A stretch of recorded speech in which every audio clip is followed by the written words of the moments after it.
운동은 못하지만은 스포츠 중계하는 거 참 좋습니다.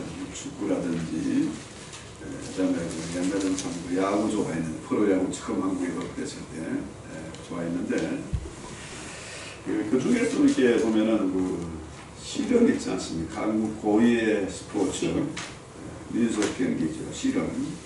실현의 묘미가 있는 게, 그 뒤집기라고 하시네요. 뒤집기. 완전히 그야말로 상대가 안 될 것 같고 진 것 같은데 한순간에 엎어버리거든요. 그거는 정말 실현의 묘미가 있어요. 세상 어떤 뭐 레슬링이나 유도나 뭐 태권도보다 정말 멋있는 경기가 실현입니다. 우리 하나님이 뒤집기의 명수입니다. 성경에 있는 얘기들 보면요, 그야말로 이제 끝장났다, 이제 망했다, 이제 끝이다 하는데 그 순간 하나님은 뒤집어버리고 있어요. 하나님이 뒤집기의 명수니까 당연히 뭡니까? 성경에 나온 위대한 사람들이 다 뒤집기의 명수다. 아브라함도 완전히 와이프 잃고 다 끝난 것 같은데 뒤집어버리고, 홍해 바다 건널 때도 완전히 끝장났다 싶은데 엎어버리고, 오늘 또 바울의 경우도 마찬가지예요. 바울이 지금 이 성경 내용이 바울의 감정입니다. 감정인데, 바울의 뒤집기 장면을 우리 한번 봅시다.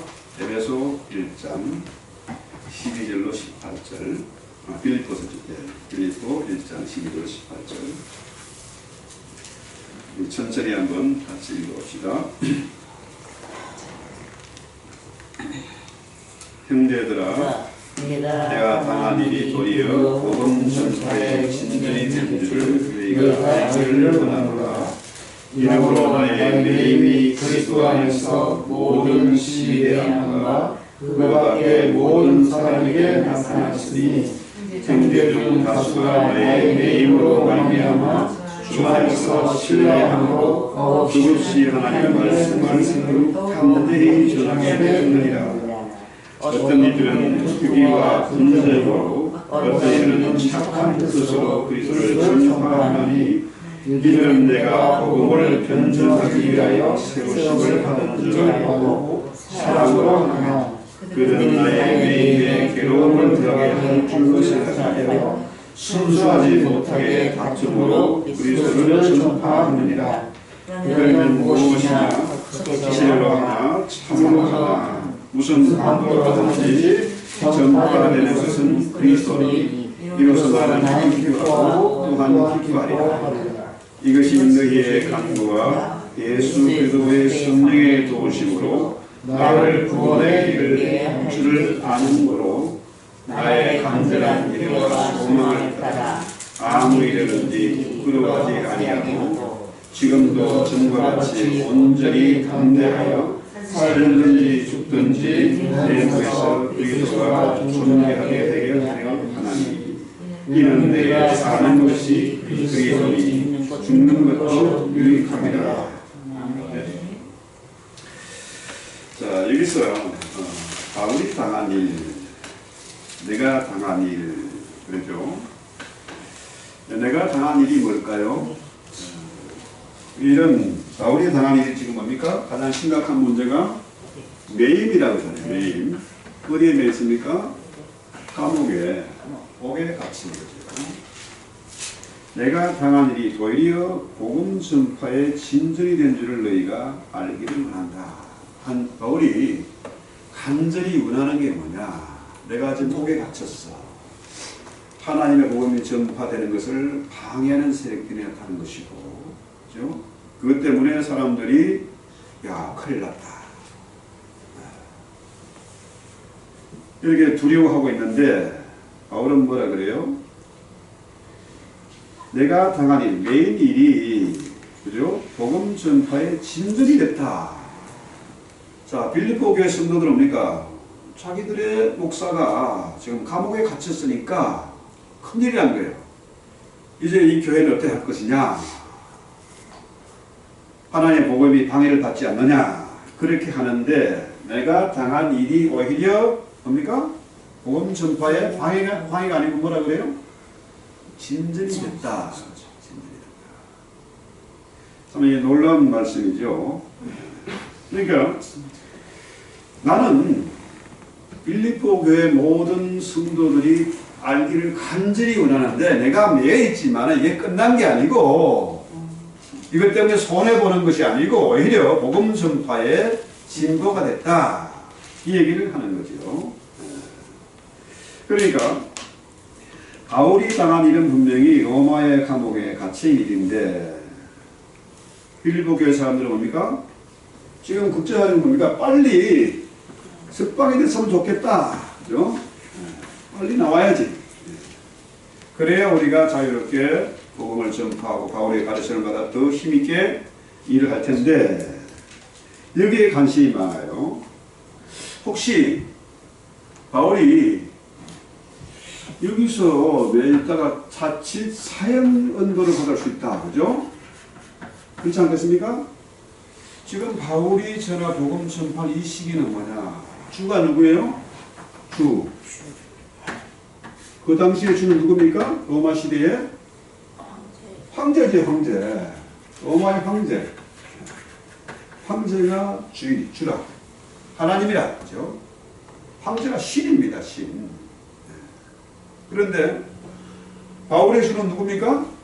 바울의 주는 예수 그리스도 아닙니까? 그죠?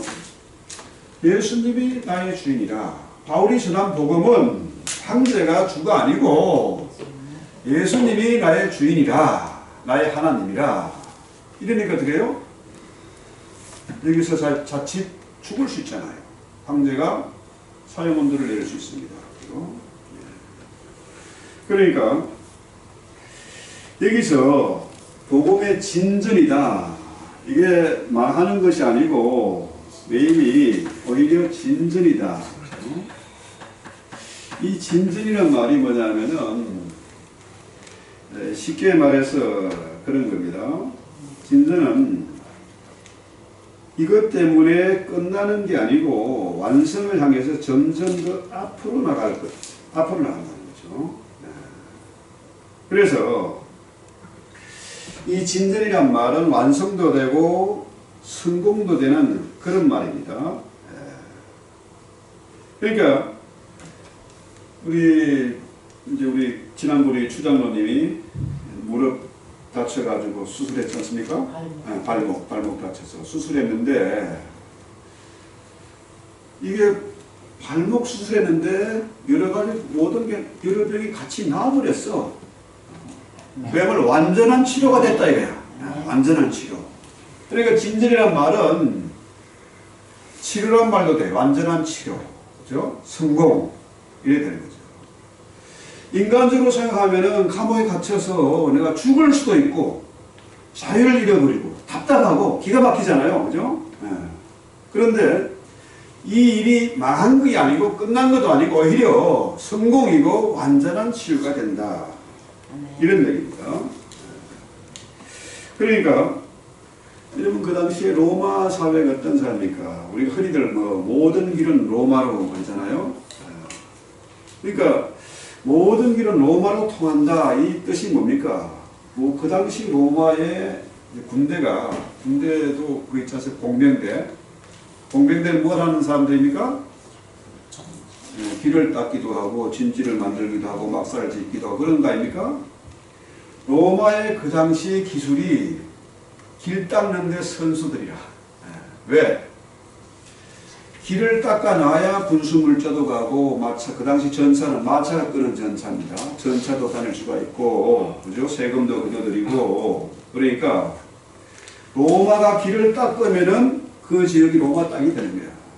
혹시라도 반란이 일어났다? 로마의 군대가 신속하게 그 도로를 통해서 나가서 정복하고 그러니까 그 반란을 진압하고 하는 거죠. 그러니까 그 당시에 로마는 최고의 도로 기술을 갖고 있었어요. 지금 유적지를 보면요, 그냥 길이 아니고 밑에 땅을 파가지고 거기에 자갈을 깔고 거기에 반듯한 도로를 깔아서 비가 와가 진창이 될 일도 없고 신속하게 언제든지 이제 그게 하나의 요즘 말로 말하는 고속도로 시초죠. 도로를 만들어 갔다는 거죠. 그러니까 공병대가 하는 일 뭡니까? 길을 만드는 거라. 그렇죠? 길 만드는 데 선수고 최고의 기술을 갖고 있어요. 그러니까 자, 바울이 지금 매일서 감옥에 갇혀 있습니다. 그렇죠? 이것 때문에 망하는 것이 아니고 오히려 진전이다. 오히려 새로운 길을 만드는 거예요. 요즘 한동훈인가 비대위원장이 국힘당이 여기서 나오는 그 모토가 뭡니까? 함께 가면 길이 됩니다. 길을 얘기해요. 길. 그렇죠? 여러 사람이 함께 가면 길이 된다. 그 당시 로마가 그토록 길을 잘 만들었고 그래서 모든 길은 로마로 통한다. 로마의 강력한 군대의 힘이 바로 어디에 있었냐? 공병대. 길을 만드는 사람들 있어가지고 신속하게 지나가고 영토를 다스리고 정복해 갔다는 거죠. 그러니까 그 당시에 로마의 군대를 당할 방법이 없었다는 거죠. 로마의 전차가 워낙에 강력하고 또 길을 잘 만들어서 신속하게 출동하니까 그런 말이 생겨났던 거죠. 그래서 요즘 흔히들 하는 말은 팍스 로마나 로마로 말미암아 평화가 유지된다. 그런 것처럼 지금은 팍스 아메리카나 미국의 힘으로 세계 질서가 유지된다. 평화 유지된다. 이런 얘기죠. 그래서 바울이 지금 감옥에 갇혀 있어요. 자유가 없습니다. 매여 있습니다. 그런데 그것이 망한 것이 아니고 오히려 진전이 됐다. 이것을 빌보교의 성도들이 알기를 간절히 원한다. 참 놀랍지 않습니까? 얘들아 나 지금 갇혀있어. 빨리 석방되도록 기도 좀 해라. 나 뭐 죽겠으니까 먹을 거 추우니까 따뜻한 옷도 좀 보내라. 이런 게 아니잖아요. 바울이 간절히 원하는 기도의 제목은 뭡니까? 이것 때문에 망한 게 아니다. 오히려 진전이 이루어졌다. 이 엄청난 얘기를 어떻게 하느냐 한번 볼까요? 자, 우리가 지금 찬송가 부르잖아요. 고요한 바다로. 찬송가 373장인가요? 고요한 바다로 저 침묵 향할 때 큰 물결 일어나나 쉬지 못하나 이 풍랑으로 인하여 더 빨리 갑니다. 참 제가 좋아하는 찬송입니다. 저의 감정이고 신앙 고백입니다. 저 역시 한국에서부터 교회를 섬기면서 한 교회에서 전도사 생활 12년을 했습니다. 전도사 부목사를 12년 했어요. 못 별의별 꼴을 다 본 거죠. 하루에도 몇 번씩 집어 던지고 싶고 지어 박아버리고 싶고 그런데 그런 가운데서도 여기까지 딴짓하지 않고 왔습니다. 그것이 망하는 것이 아니고 오히려 진보가 된 거라. 그래서 바울은 참 지혜로운 사람이에요. 길이 막히면은 끝이 아니라 새로운 길이 열린다는 것을 그의 살아온 여정, 간증이죠. 그의 삶을 통해서 확인한 거예요. 그래서 바울은 지혜로운 사람입니다. 성경의 역사가 다 그런 거 아닙니까? 한순간에 뒤집혀버려요. 그죠? 끝났다 하는데 끝난 게 아니라. 그래서 하나님은 길을 만드는 분이 아니고 우리 주님이 어떤 분이세요? 나는 길이요 진리요 생명이다. 이 복음이 바로 길이에요. 길을 만드는 겁니다. 그래서 저는 이 373장 찬송을 참 좋아하는데요. 자, 복음 전파가 감옥에 갇혀 있으니까 멈춘 게 아니라 오히려 진전이 됐다. 전혀 새로운 길이 열렸다. 이 얘기죠. 참 이것이 놀라운 믿음의 심리입니다. 이미지죠. 그 다음에 13절 볼까요?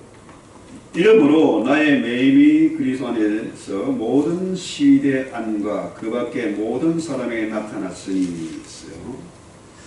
자, 바울이 매였습니다. 감옥에 갇혀 있어요. 이 시위대는 뭘까요? 시위대. 여기서 말하는 시위대. 데모하는 군중들을 시위대 그러나요? 여기서 말하는 시위대는 그 황제, 로마 황제의 근위병입니다. 로마의 그 당시 인구가 한 100만 정도 되는데 황제의 근위대가 한 13,000명, 14,000명 정도 됐다고 그래요. 이렇게 북한의 김정은이도 중국의 시진핑도 그 근위대가 있습니다. 최고의 정예 부대는 뭘 하느냐? 평양을 지키고 국경을 지키는 겁니다. 왜? 환란이 일어나면 안 되니까, 그죠? 네. 한국에도 수도 경비 사령부 있습니다. 지금도 있는지 모르겠는데, 이 최정예 부대예요. 그러니까, 이 친위대, 황제의 근위대는 어떤 부대냐 하면은 최정예 부대고, 다른 나라에서 잡아온 포로들, 또 돈 주고 산 용병들은 근위대가 될 수 없어요. 순수한 로마 군인들이 지키는 겁니다. 이렇게 바울이 지금 이 정치범 있잖아요. 그죠? 정치범이니까 이놈을 감시해야 돼. 24시간 감시해야 돼. 자, 팔도 예를 들어서 지금 바울의 경우는 그렇게 어느 정도 자유는 있지요. 팔에 이게 자콜 쳐고 발에도 뭘 쇠사를 묶어놓고 이게 아니고. 근데 일반적으로 흉악한 정치범은 어떻게 하느냐? 팔도 묶어놓고 다리도 다 묶어놔요. 그래서 4명이 용 안에 있는 놈을 지키고 또 2사람은 밖에서 보초를 써야 돼. 또 누가 오고 있지 않냐. 그렇죠? 그러니까 이 적어도 24시간 지키려면은 6명에 한 4명은 4교대는 돼야 돼. 3교대나 4교대는 돼야 되겠죠. 그러니까 상당한 시위대가 바울이 뭐 하고 있나, 저놈이 뭔 짓 하나 지켜보고 감시하고 하는 거죠. 보초도 서고. 근데 놀라운 것은 뭐라고 해요? 나의 매임이 그리스도 안에서 모든 시대 안과 그 밖에, 안에서 4명이 지키고 밖에 2명이 지키고 밖에 모든 사람에게, 보초 서는 사람 외에 또 바울이 뭔 짓 하고 있나 또 궁금한 사람들이 있지 않겠습니까? 또 바울을 찾아오는 사람이 있지 않겠습니까? 이 모습을 다 보는 거예요. 일반적으로 여러분 그 한국의 유명한 야당 정치인 있지 않습니까? 감옥 안 가려고. 감옥 안 가려고. 재판도 연기하고, 예? 방탄 국회도 만들고, 예? 별짓 다 하잖아요. 예. 왜? 이 매인다는 것은 참 기가 막히게 인간적으로 너무너무 힘든 거라. 제가 감옥을 한번 체험을 해봤는데, 하룻밤 해봤는데요. 병원에 갇히는 게 감옥이에요, 그게. 먹고 싶은 것도 못 먹고, 뭐 검사하려면은 뭡니까? 다 금식해야 되고, 그래요. 하룻밤 있는 것도 미치겠더라고요. 2번 해봤네요. 한 번은 그 코 때문에 한번 가서 하룻밤 입원해봤고, 2번째는 팔 이게 손가락이 다쳐가지고 입원해봤고. 그런데요, 보통 사람들이 이 매이지 않으려고 별짓을 다 해요. 들어가서 빨리 석방되기를 그렇게 보내요. 그런데 바울은 그런 게 없는 거야, 이게. 이놈이 오히려 감옥에 갇혀서도 찬송하고 뭐 별짓 다 하는 겁니다. 지금까지 봐온 이 시대들이 봐온 그 어떤 죄수와는 전혀 다른 사람이에요. 그러니까 어떤 면에서 보면요, 감옥이 최고의 학교입니다. 여러분 잘 아시는 넬슨 만델라, 그 남아프리카 공화국의 그 대통령, 흑인으로 최초로 대통령 된 사람 아닙니까? 그분은 27년을 감옥에 있었습니다. 27년. 이 바울도 감옥에서 더 놀라운 은혜를 체험하게 되는 거죠. 그래서 비슷한 내용을 기록한, 똑같은 시대에 기록한 에베소 6장 20절을 보면요, 이 일을 위하여 내가 새 사슬에 매인 사신이 된 것은 나로 이 일에 당연한 말을 담대하게 하려 하심이라. 여기서는 새 사슬에 묶였다고 그래요. 새 사슬에. 그렇죠? 이게 중요한 제수를 지키는데 이 시대가 지키는 거죠. 자, 어떤 때는 어느 정도 자유가 있었지만 에베소 6장 20절의 이 내용은 뭡니까? 같은 식입니다. 이게 그 내용은 그야말로 팔 다리를 다 묶인 상태입니다. 그런 상태예요. 자, 그런데 이 시위대, 이 간수들이 지켜보는데요, 이 시위대를 구성하는 사람은 아까 말씀드린 대로 로마의 황제 건이 됩니다. 그런데 이 사람들이 볼 때 바울은 전혀 다른 제수예요. 제수의 모습을 볼 수가 없어. 그래서 바울이 감옥에 갇혔는데 지금 뭡니까? 이 내용은 오히려 로마의 황제의 건이 되니까 바울의 모든 행동 거지가 누구에 보고됩니까? 황제에 보고되고 로마의 사람들에게 보고되고 로마 군인들이 이것을 다 보고 있다는 사실입니다. 그래서 자, 형제 중 다수가 14절 볼까요? 나의 매임으로 말미암아 주 안에서 신뢰함으로 겁없이 하나님의 말씀을 더욱 담대히 전하게 되었느니라. 누가 복음을 전했습니까? 누굽니까? 바울의 그 희한한 모습, 전혀 제수답지 않은 모습, 그 중에서 오히려 참속하고 담대하고 또 제수들에게, 간수들에게 시대들에게 복음 전하는 그 모습을 보고 이 사람들이 완전히 감동을 받은 거예요. 야, 저 사람은 전혀 다른 사람이구나. 저 사람은 옥에 갇혀있지만 진실로 저 사람은 하나님의 사람이구나. 저는 바울이 로마의 황제가 주인인데 하나님인데 저놈은 뭘 하는 놈입니까? 예수 그리스도를 하나님으로 고백하고 증거하는 사람이라. 그런데 그 시대와 바울의 그 모습을 본 사람들이 겁도 없이, 왜? 진짜 하나님의 모습을 보았으니까. 참 성도의 모습을 보았으니까. 진실한 사도의 모습을 보았으니까 겁도 없이 로마의 황실에 복음을 전하고 로마의 귀족들에게 복음을 전하고 로마의 군인들에게 복음을 전하게 됐다는 거죠. 놀랍지 않습니까? 참 멋있잖아요. 우리는 돈 몇 푼 없다고 맨날 부부싸움하고 돈 없다고 짜증내고 낙심하고 잡을 잃어버렸다고 뭐 난린데 바울은 어떻게 해요? 내 있어요. 그 속에서 담대하게 하나님의 복음을 증거하고 또 이게 틀리다. 로마의 황제는 신이 아니야. 예수 그리스도 그가 진실로 하나님이다. 아멘. 이러니까 그 진실한 모습을 본 사람들이 겁도 없이 담대하게 복음을 전했다. 참 놀라운 얘기입니다.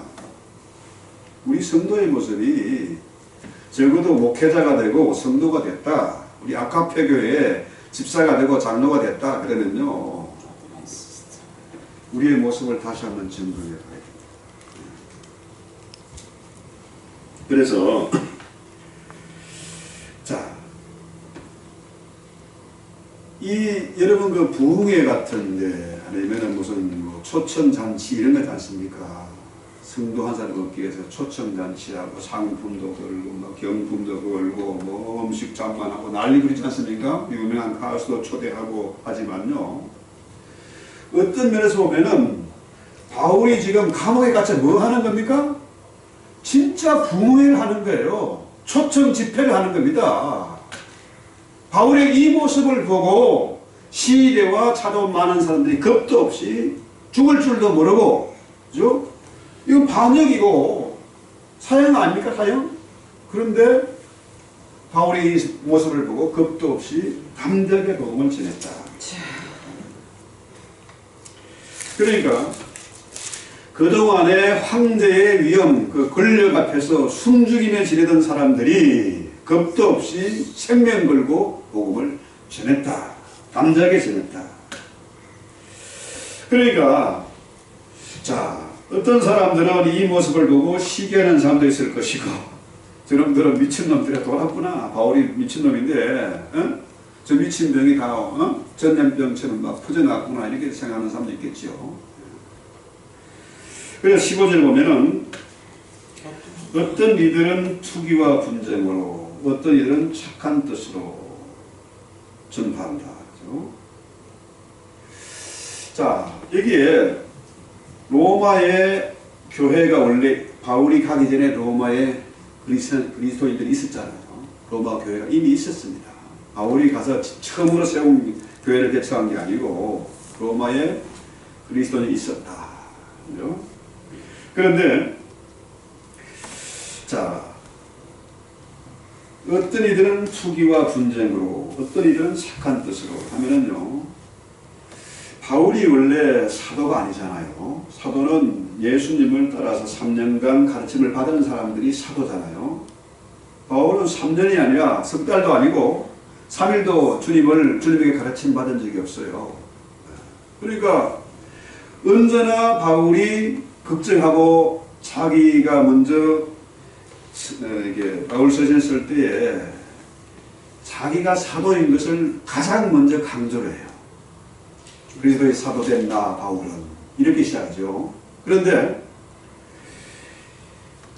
이 바울이 예수님이 직접 임명한 사도가 아니고 나중에 다메섹 도상에서 주님 만나서 주님이 직접 불러가지고 3년간 아레바야 반도에서 주님이 가르침을 받았어요. 성령으로 통해서 가르침을 받았어요.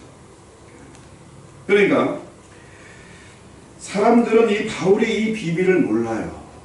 바울이 어떤 일을 겪었는지, 그가 어떤 사람인지 잘 모르는 겁니다. 그런데 로마에 이미 와 있던 그리스도인들 중에는 예수님의 수제자 누굽니까? 베드로죠. 예.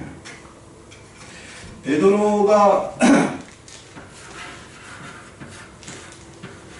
이 베드로가 주님의 사도인 것으로 생각하는 거죠. 예. 이게 어떤 사람들은 베드로의 주장이 옳다 생각하고, 어떤 사람들은 당연히 바울은 이건 사도가 아니라 이건 가짜야 이런 사람도 있을 것이고, 그러니까 베드로파와 바울파 이게 서로 시기하고 경쟁할 수 있지 않겠습니까? 바울의 진실을 모르니까, 이 비밀을 모르니까 베드로를 추정하는 사람이 있고 바울을 추정하는 사람이 있어요.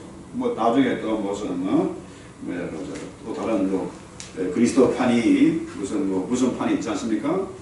아볼로파다, 나는 게바파다 이런 게 있는 것처럼 서로 경쟁이 돼요. 제가 총각 때 그 당시에 그분이 전도사님이었어요. 강도사 때 교회를 개척하는데, 원래 교회 이름이 은척교회입니다. 은척교회. 이 장로교회, 은척교회. 그런데 여기에 주동격인 집사 몇 사람들이, 그런 사람, 이런 사람들이 이 강도사님의 이게 뭘 안 맞는 거야.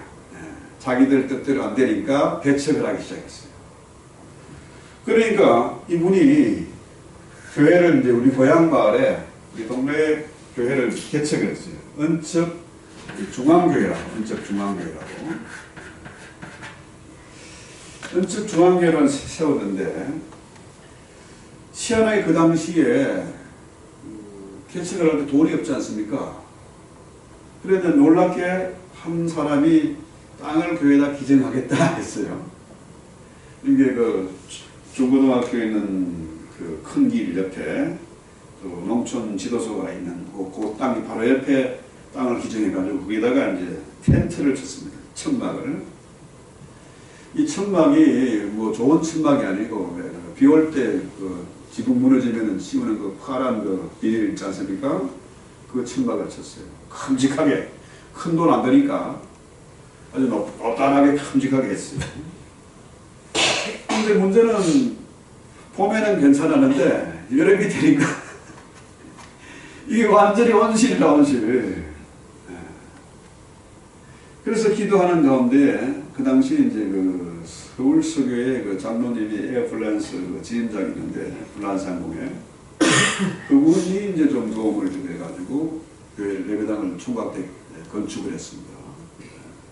그런데요, 그렇게 은척 중앙교회를 건축하니까 기존 이 교회에서 난리가 났어요. 아, 저것들이 우리보다 훨씬 멋있고 웅장하고 큰 그런 예배당을 만들었거든요. 이 사람들이 셈이 났어. 그래서 야, 우리도 건축하자. 자기 돈이 없어. 이래가지고 이 사람들은 성결교단과 연결해가 성결교단의 지원을 받아서 예배당을 지었습니다. 서로 셈이 나고 투기가 일어나고 경쟁이 되니까 여기 교회를 하나 건축을 했어요. 두 개를 건축했어요. 이제 여기도 건축하고 여기도 건축하고. 또 이제 좀 떨어진 동네에 또 선곡교회라고, 그게 똑같은 원래 다 장로교회인데 여기는 성결교회가 되고 이게 장로교회가 되고, 여기가 그야말로 중앙이 되니까 중앙교회가 됐고, 지금 가보니까요, 이 은척 중앙교회가 제일 교인이 많고 제일 부흥을 하고, 또 산골 마을에 교회 두 개를 개척하고, 거기에서 목회자들이 저를 포함해서 목회자 성교사 7명이나 제가 1번이고, 놀라운 일이 일어나더라고요. 그러니까 복음이라는 게 서로 시기하고 싸워가지고 이게 손해가 아니라 오히려 진보가 되는 겁니다. 이 한국 교회나 미국 교회나 다 그거잖아요. 여러 교단과 교파가 있습니다. 갈라졌습니다. 왜 갈라졌느냐? 말로는 교리가 달라서 어쩌고 저쩌고 하지만 사실은 인간관계가 깨져가지고 서로 시기하고 싸우고 하다가 갈라지는 거예요. 대한예술의 장로회 교단이 얘기를 들으면 250개가 있는데 대한예술의 장로회만. 이게 뭐냐면은 말로는 그럴듯하게 포장을 해놨지만 사실은 우리가 싸워서 난 거예요. 다. 시기하고 싸워가지고.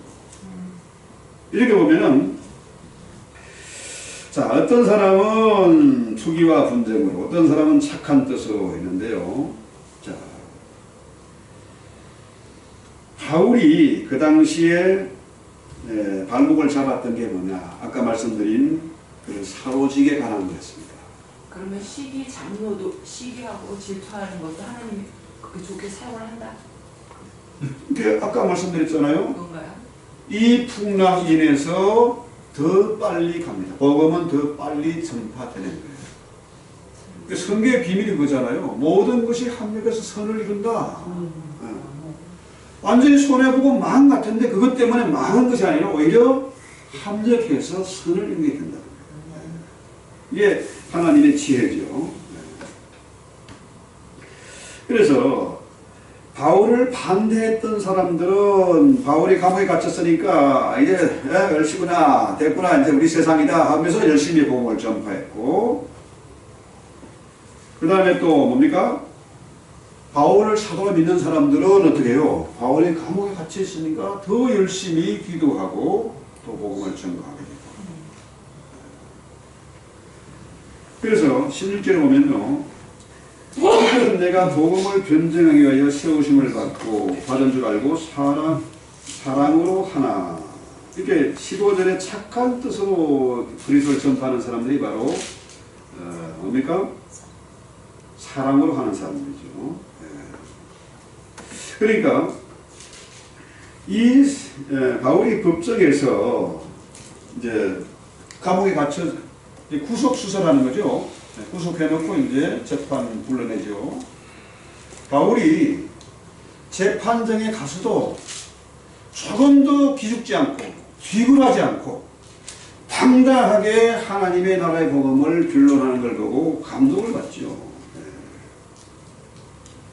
자, 그래서 그들이 바울의 이런 모습을 보고 아까 시위대와 로마에 많은 사람들과 또 바울을 찾아왔던 많은 사람들이 바울의 이 놀랍고 당당한 모습을 보고 아예 결단을 하고 생명 걸고 복음을 전하게 됐다. 이런 얘기죠. 그래서 17절에 뭐라 그럽니까?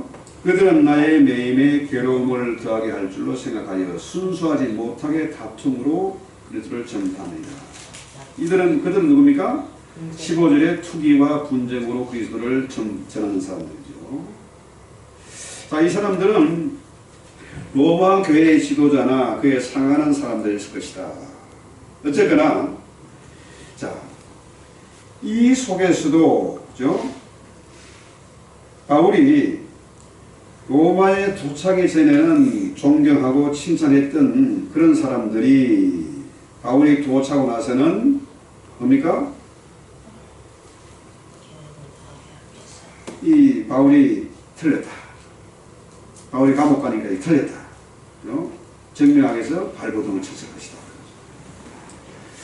자, 이렇게 하나 저렇게 하나 결국은 뭐예요? 하나님의 복음은 전파되는 거다. 바울이 그토록 내가 로마에 가야 하리라 그렇게 기도했는데 진짜로 로마에 왔어. 어떤 모습으로 왔습니까? 죄수의 모습으로 왔습니다. 가장 안전하게 로마 군대, 강력한 로마 군대의 호의를 받으면서 안전하게 로마에 도착해서 재판을 하는데 그 재판하는 것이 바로 뭐냐? 놀라운 변론이고 복음의 변증이다. 그래서요, 이 신학교에서는 변증학이라는 그 과목이 있어요. 변증학. 자, 어느 것이 진짜냐, 어느 것이 가짜냐. 우리 기독교의 복음이, 이 성경의 진리의 복음이 진짜인 것을 정명하는 거예요. 이렇게 보면요, 우리 이성적으로나 또 성경적으로나 모든 면에서 보면은 이 복음은 진리잖아요. 세상의 학설은 바뀔 수 있고 사람들은 바뀌고 세월도 바뀌는데 하나의 말씀이 복음은 영원토록 진리예요. 네. 영원히 바뀌지 않는 겁니다. 변함이 없는 거죠. 그래서 18절에 뭐라고 해요? 그러면 무엇이냐? 그 치료하나 참으로 하나 무슨 방도를 하든지 전파되는 것은 그리스도다. 바울은 이런 상황에서도 그죠? 복음 전파를 강조하는 거죠.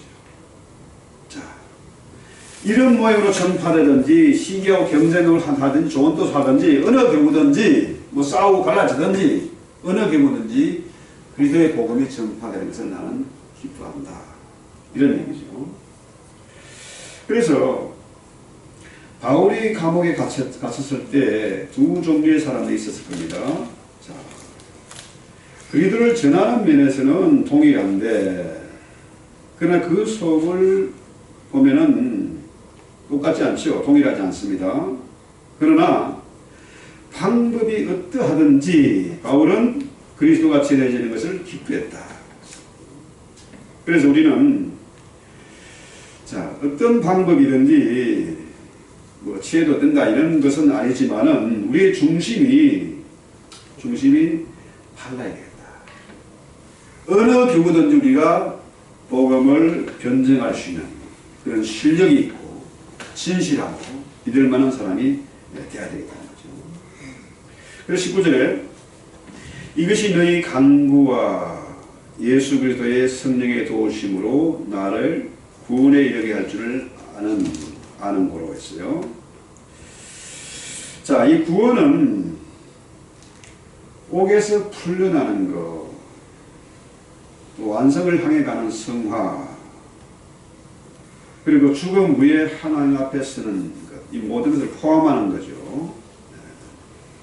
그러니까 우리가 옥에서 풀려나 자유하는 것, 또 완성을 향해 가는 이 성화, 마지막에 주님 앞에 서는 그 모든 것을 포함하는 것인데 이 모든 것들이 뭐냐? 기도와 그 다음에 성령의 도우심 때문이다.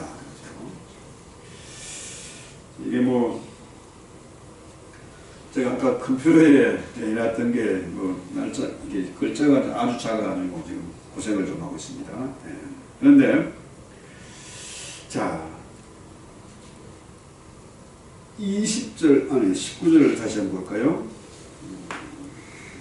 19절이 아니고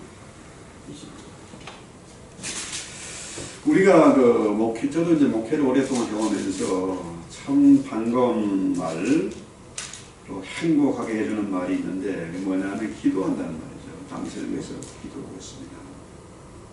물론 목사가 교회를 위해서 성도를 위해서 기도하지만 교인들이 또는 밖에 있는 분들이 목사를 위해서 기도하고 있습니다. 힘내십시오. 참 든든하고 반갑고 행복하고 위로가 되는 말이에요. 제가 그 은척교회를 아까 은척중앙교회 갔을 때 그 전에 이제 우리 초등학교 동기 하나가 잘 모르던 애인데 저를 기억하고 있더라고요. 그 친구가 이제 서울에 있다가 가끔 이제 비질 때문에 이제 고향 쪽으로 가면은 그 교회를 출석하는가 봐요. 이 교회를. 그래서 지금 잘 모르는 애인데 은척중앙교회에서 목사님 위해서 기도하고 있습니다. 이런 카톡을 보내왔어요. 근데 실제로 지난번에 갔을 때 그 교회를 방문했었거든요. 갔더니 진짜로 그 주보에 그 내용이 다 있고 기도하고 있어요. 제가 얼마나 총각대 교회를 건축하고 힘들었지만 했던 것이 참 보람이 있고 하나님 이것을 너무 이뻐하시는구나 지금도 생각을 하고 있어요. 그래서 우리가 적어도 이제 교회 하나 건축하는 거 여기서 미국에서는 어렵고 한국에서는 어렵지만은 선교지의 교회 하나 세우는 거 어렵지 않습니다. 이번에 우리 학교에 그 국제반에 필리핀 학생들 있잖아요. 그 아이들이 이제 돌아가면은 자기들이 교회를 세우겠다 한대요. 이제 만기가 돼가지고 이제 그 워킹 비자가 뭐 기한이 있지 않습니까? 돌아가면 그 일 하겠다. 그리고 좋다 그러면은 우리가 1년에 하나씩 교회 세워줄게. 약속을 했거든요. 지르는 그 이사장이. 그러니까 이런 면에서 보면요, 정말로 우리가 복음 전파, 이거 최우선의 목적을 삼아야 됩니다. 교회의 존재의 목적이 뭡니까? 복음 전파예요. 목사의 할 일, 복음 전파입니다. 바울이 그러잖아요. 그리스도가 전파되는 것을 나는 기뻐한다 이거예요. 이거 외에 다른 소원이 뭐 있겠냐는 거죠. 그래서 20절에 나의 간절한 기대와 소망을 따라 아무 일이든지 부끄러워하지 아니하고 지금도 전과 같이 온전히 담대하여 살든지 죽든지 내 몸에서 그리스도가 존귀하게 되게 하려 하나니. 멋있는 말이잖아요. 나의 간절한 기대와 소망은 뭡니까? 살든지 죽든지 내 몸에서 그리스도가 존귀하게 되게 하기 위함이다. 여러분, 말이 어디서 나오는 겁니까? 생각 속에서 나오잖아요. 생각 속에서, 그죠? 마귀가 내 마음을, 생각을 주장하면은 마귀 짓을 하게 됩니다. 그러나 내 안에 그리스도가 살면은, 그죠? 주님의 생각이 나오는 것이고 주님의 뜻을 전파하게 되는 것이고. 그래서 살든지 죽든지 내 몸에서, 내 안에 예수가 계시니까 그 예수님이 내 몸에서 존귀하게 되기를 원한다. 그래서 나의 간절한 기대와 소망, 이 간절하단 말이요, 뭡니까? 우리말로 표현하면 학수고대 알죠? 학수고대. 학이 목을 길게 빼가지고 괴로운 모습을 기다리는 모습, 그죠? 바울이 간절하게 학수고대하는 것은 뭐냐? 간절한 소망은 내 몸에서 그리스도가 존귀하게 되기를 원한다. 살든지 죽든지 이거 상관없는 문제예요. 바울이 목이 빠지도록 기도하는 것은 뭐냐? 아무 일이든지 부끄럽지 않고 살든지 죽든지 내 몸에서 그리스도가 존귀하게 되는 것이다. 그래서 바울은요, 감옥에 갇혀 있든지 재판받으러 가든지 어느 경우든지 비굴하지 않고 기죽지 않고 그리스도를 담대하게 전거했다. 그 모습을 보고 시위대와 많은 사람들과 로마의 귀족과 황제, 많은 보관대작들이 생명 걸고 복음을 전하게 됐다는 거죠. 겁도 없이 전하게 됐다. 또 초대교회 성도들이 뭡니까? 세상이 알아주지 않는 가장 정말 최밑바닥의 삶을 살면서 무덤에서 거기서 먹고 자면서 기죽지 않고 겁도 없이 담대하게 로마의 귀족들에게 복음을 전개했다는 거예요. 그래서 마침내 그 로마가 뒤집어지지 않습니까? 그 천의 제국이 무너지게 되는 거죠. 마침내 기독교 국가가 되는 거 아닙니까? 근데 문제는 거기에서 기독교가 부패하고 타락하기 시작합니다. 로마의 국교가 되니까 황제의 명령으로 이제 위나라는 기독교 국가다 하니까 돈이 생기고 편안해지니까 타락하게 된 거죠. 어쨌거나 교회의 사명은 뭡니까? 바울이 얘기한 것처럼 복음 전파예요. 이 복음 전파가 우리의 할 일이고 교회의 사명이고 주님의 뜻인데 악한 세력들은 할 수가 있는데 이걸 막으려고 합니다. 우리 그 액추가 우리 학교의 설립 목적이 성결입니다. 성결을 위해서 세워진 학교예요. 여러분, 지난번에 말씀드린 것처럼 자, 선지국 사람들은 아이를 한 명도 잘 안 낳아. 결혼을 아예 안 하는 사람도 많으니까 한 명도 안 돼. 네. 그런데 이슬람 사람들은 이슬람의 뜻이 뭡니까? 순종이라는 뜻, 순종. 이슬람 교도들 노래 무슬림은 무슨 뜻입니까? 순종하는 사람 이런 뜻이에요. 성도 이런 뜻이죠. 성도는 어떤 사람입니까? 복음을 믿고 복음을 위해 사는 사람이에요. 그런데 자, 이렇게 되니까 앞으로 이슬람 천하가 될 것이다. 그렇게 될 수밖에 없어요. 이대로 가면 그렇게 될 수밖에 없다는 거죠. 그런데 지금 우리 학교가 그 일을 하려니까 악한 것들은 지금 온좀 난리가 났습니다. 난리가. 여러분에게 다 자세하게 말씀 못 드리고 창피해가지고. 그런데 이것은 뭡니까? 주님이 기뻐한 일이다. 이 일을 우리가 해야 되겠다. 왜? 이는 내게 사는 것이 그리스도니 죽는 것도 유익합니다. 할렐루야. 참 놀라운 말씀이죠. 죽음도 겁나지 않는다. 죽는 것도 유익한 것이다. 일본의 유명한 오이겐자부로라는 소설가, 노벨 문학상을 탄 사람인데요. 이 사람이 노벨상을 타는 시상식에 이런 말을 했습니다. 자, 그 사람의 자녀가 장애자예요, 장애자를 낳으니까 어째서 하나님 나에게 이런 아이를 주십니까? 이런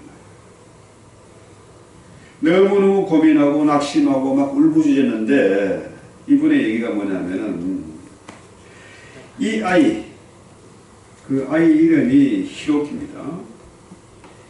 이 아이가 태어났을 때에 처음에는 그렇게 괴로웠는데 이 아이가 나의 문학에 새로운 빛을 던져주었다. 나는 이 아이를 통해서 생명의 신비를 발견하고 그 생명의 근원이 하나님인 것을 깨달았다. 따라서 나는 이 히로키 아이를 통해서 새로운 소설의 빛을 발견해냈고 그런 말미암아 정신 박야가 히로키 그 아이는 나의 문학의 스승이 되었다. 내 생각에는 어째서 나에게 이런 일이 닥칩니까? 어찌 하나 이럴 수 있습니까? 하지만은 그 아이 때문에 이 사람은 노벨 문학상을 받는 유명한 소설가가 되고 평론가가 되고 나의 스승은 내 아이 히로키였다. 정신 박야가 그 아이가 나의 스승이었다. 얘기를 하잖아요. 그래서 오늘 우리 이 말씀을 생각하면서 우리 한번 찬송 모처럼 한번 했으면 좋겠네요. 373장인가요? 373장, 518장 찬송합시다. 518장이요? 518장.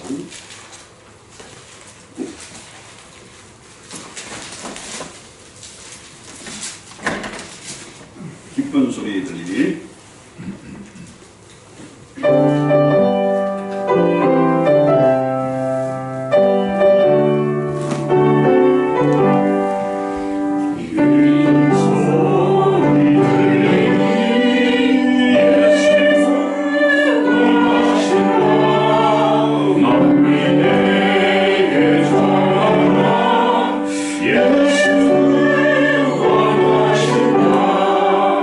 주님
무너지는 그런 시대에 살고 있습니다.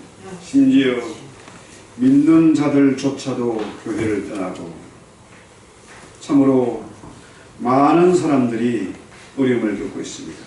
주님, 이런 때에 아프리카와 남미와 또 아시아의 중동의 이런 많은 제3세계 나라들,